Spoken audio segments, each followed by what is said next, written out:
Now, over time, a lot of unhappiness grew with the idea of the early or late selection filter. And that was because there were quite a number of inconsistencies with the data. And in particular, neither of these theories seems to capture the fact that sometimes we're perfectly able to focus just on one thing and shut everything else off, whereas other times, extraneous things that we would like to keep out of our conscious awareness still somehow manage to creep in whether you want it or not. So a completely new idea was introduced, which had nothing to do with filters. And it's based on the concept of attentional load, which is a measure of just how much processing resources a certain activity you're engaged in, a certain task you're focusing on, requires. And see, so according to this theory, perceptual processing has limited capacity, as we have seen earlier, but it does proceed automatically in an involuntary and necessary manner. So if something comes in, as long as your bottleneck is not full, whatever comes in will get processed, whether you want it or not. And so the idea is that if you're engaging in a task that is involving a large amount of attentional and perceptual resources, then this task you're engaged in will fill up the bottleneck and nothing else can make it through. Nothing else extraneous has space to be processed. However, if you're engaged in something that is simple and that is not filling up your cognitive bottleneck, so a task that only has, let's say, low attentional perceptual load, then there's still space in the bottleneck for other things to make it through. So in other words, there might be leftover processing power that can be used to process these other stimuli that are still hitting you, that are still being transduced inside your brain. And as I said, if the bottleneck is not full, additional stuff beyond what you're trying to focus on can still make it through. So this is the idea of attentional load. In other words, if you want, you can think that this idea might resolve the debate of early versus late selection, essentially by saying that if you're engaged in something that has low attentional load, then irrelevant information has space to make it through in the bottleneck. If instead you're engaged in something that has a high demand on your perceptual and attentional load resources, then nothing else will make it through. Let me start by introducing a task known as the flanker task or flanker compatibility task, developed first by Ericsson and Ericsson in 1974. And the reason is that this task exemplifies the difference between high and low load and has been then modified to address exactly the hypothesis of attentional load. So imagine you were the participant. The task goes like this. Your job is so you get presented with either a single letter in the middle or a row of letters, but your job is to tell whether the middle letter is an H or a K, and if it's an H or a K, you have to press the right arrow, or if it's an S or C. If it's an S or a C, then you would press the left arrow. And then you have to ignore everything else, so ignore the letters on the sides. It turned out, however, that the letters on the sides play an important role, the flankers. Because see, take the first row. See, the central letter, the H, is essentially telling you, hey, press right. The distractors, the flankers, are also telling you, hey, press right. So in a sense, you're kind of getting the same message from every letter on the screen, regardless of whether you have to ignore them or not. In the second row down here, the situation is very similar because H demands a press of the right arrow. And the K also demand that you press on the right arrow. Again, the only one you have to look at is the middle one, but these side ones are still congruent with what you have to do. So in a sense, they reinforce that information. And so it turns out that when the flankers are congruent, are compatible with the answer you have to give, so with the answer that you would give just by looking at the middle one, um, it's easy to respond. You're pretty quick in responding.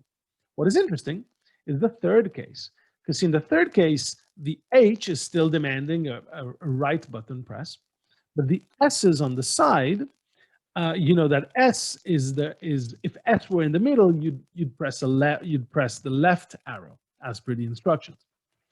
So of course you have to ignore them, but still the fact that there's an S there and that you know that that there are all these S's around, these in a sense are telling you press the left arrow. And see, when you get this incongruent or inconsistent, when you get the inconsistent flankers, that makes it a little bit harder, right? The conflicting information between what you're attending to, the H in the middle, and the flankers, which are giving you the opposite, are cueing the opposite response, that typically makes people much slower. Indeed, if you look at how long it takes for people to respond in these three circumstances, it takes very little. So this graph is showing the response time, the reaction time to this task on average. So if you respond when you get in the first case, so when you have the H in the middle and all the H's around it, it only takes 460 milliseconds to answer. In fact, it takes just about the same time when you have the H in the middle and the K's to the side. And again, H and K cue the same response, right arrow press. What is interesting is that instead, if you give the H in the middle and the S's on the sides, where the S's would be cueing if they were in the middle, the opposite response, then that leads to conflict and that leads to much longer response times, right? As you can see here, in fact, it takes 540 milliseconds to respond when you get the inconsistent flankers. And remember, you're not supposed to attend to them, but somehow they make it through. But it's clear so that responding with the inconsistent structure makes it harder. Now, in 1995, Nili Lavie modified the flanker task in order to address specifically the question of attentional load. So she did a very clever tweak of the original paradigm to address specifically this hypothesis. Now, in fact, allow me to turn this into a demo, and you will be my participant, okay? So try to follow along because I will ask you to respond. Just if you do that, it will probably be easier for you to get a feel and to understand what is happening. So just like in the flanker task, what will happen is that in the middle right here, you will see there will appear one or more letters. And if in one of these letters, if one of these letters is a Z, tap with your index. If one of these middle letters is an X, tap with your middle finger, okay? So Z, index, X, middle finger.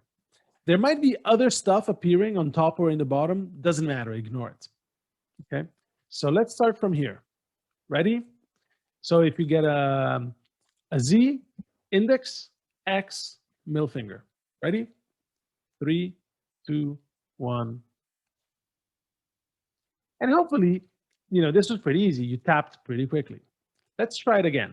But this time, let's look at the screen on the bottom. Same thing. Right here, there's going to be one or more letters.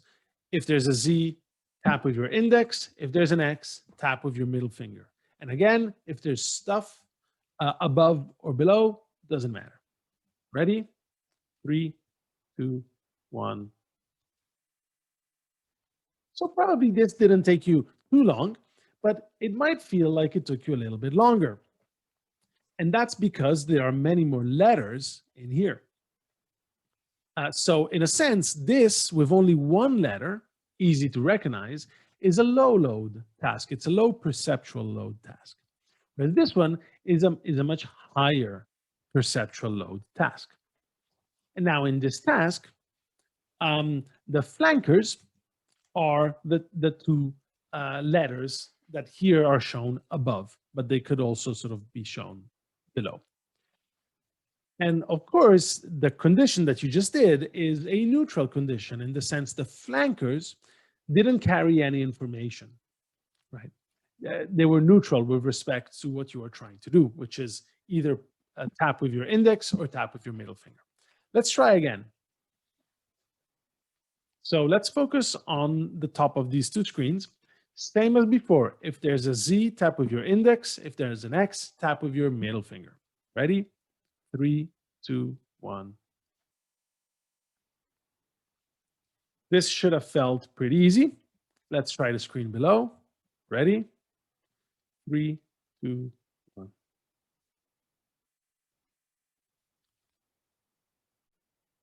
Okay, so let's do a last round. Let's focus on this condition. Same as before. If there's a Z, tap with your index. If there's an X, tap with your middle finger. Ready? 3, 2, 1. Good. Last one. Same as before. If there's a Z, tap with your index. If there's an X, tap with your middle finger. 3, 2, 1. And now you might be appreciating that there are we've embedded in this task two different conditions, just like in the original flanker task. See, in the middle condition, right, the P is irrelevant. It doesn't help you to press one way or another. Whereas in the congruent condition, the distractor, the flanker, is helping you answer, right? The flanker is congruent in the sense it's telling you the same thing as your target. So this might make you a little faster. On the other hand, here we have the incongruent condition where the distractor is telling you the opposite thing than your target. And see, the reason why Nili Lavie came up with this design is that her idea was that if the attentional load hypothesis is correct, then if you're only processing one letter, there's plenty space in the bottleneck for the X to come and interfere with what you're doing, right? Because you just have to recognize one letter. It's very easy to do, right? So there's plenty space, there's plenty leftover cognitive resource for you to also process the X and therefore be hurt, right, by the presence of the X, which is kind of creating conflict. On the other hand, again, if the attention hypothesis is correct, in the incongruent but high load condition, all these letters here, the fact that you have to dig through these letters to find the target is filling up your cognitive bottleneck. And so there is no space in the bottleneck for also the X to come in there and interfere. So her hypothesis was that the incongruent and congruent flankers should only have an effect in the low load condition, because the low condition, again, allows for other stuff to make it through the bottleneck. Whereas in the high load condition, there is no space for anything else. So the distractors shouldn't even make it through, which means the incongruent condition should not show any additional, should not take any longer than the other two conditions in the high load. Whereas in the low load, the incongruent condition should take longer, just like in the original Erickson and Erickson study. Let's see what happened. So these are the results I'm showing on the left, the low load, and on the right, the high load condition. So in the low load, when you either get the congruent, which means the target and the distractor aren't saying the same thing, or when you get the neutral condition, so when the distractor is irrelevant, it takes the same amount of time. It takes just about 450 milliseconds to press the correct response. What is interesting is that when instead you give the incongruent, exactly like in the Ericsson task, it takes longer. Okay? So again, this is just replicating the Ericsson and Ericsson task. When you get the incongruent flanker, it distracts you because you're processing it. What is interesting is what happens in the high load. Again, the congruent and the neutral, first notice they take much longer than the low load, which makes sense. This is a high load, you're processing 6 letters, and here you're only processing 1. So it makes sense that on average, these conditions take longer. So these are the congruent and the neutral. The question is what happens in the incongruent? Turns out that the incongruent takes exactly the same amount of time as the other two. In other words, there's no penalty for this incongruent distractor. The distractor, because your bottleneck is already filled up to capacity from all these letters, the distractor can't make it through and can't distract you. In other words, see here you see the effect of the distractor, this increase in reaction time. Here in the high load, there's no effect of the distractor because it's as if you weren't seeing it. It's not making it through your cognitive bottleneck because your bottleneck is already filled up from information that you're attending to. So this result is clearly consistent with the attentional load hypothesis. The fact stimuli that you want to exclude, stimuli that you want to prevent from interfering, if your bottleneck is available and is not filled up to capacity, then extraneous stimuli can make it through. Whereas if your bottleneck is full, then other stimuli cannot come in and distract you. So this, as I was saying, is consistent with the attention load hypothesis. And now the book offers some fascinating applications of this. One is the role of expertise in gaming and how it might affect your attentional system. And the other one is known as attentional, or rather inattentional deafness, which is the idea that sometimes if you're really taught into a visual task, for example, if you're reading something and you're deep into reading, you might actually go deaf, or rather, the stimuli coming in through the auditory channel actually also don't get processed fully. So if it ever happened to you that you're reading something and somebody talks to you and you just don't hear them and don't respond, it's actually your brain, you truly did not, from a cognitive point of view, you truly did not hear them because that information didn't make it through the bottleneck because it was already at capacity, engrossed in whatever you were doing.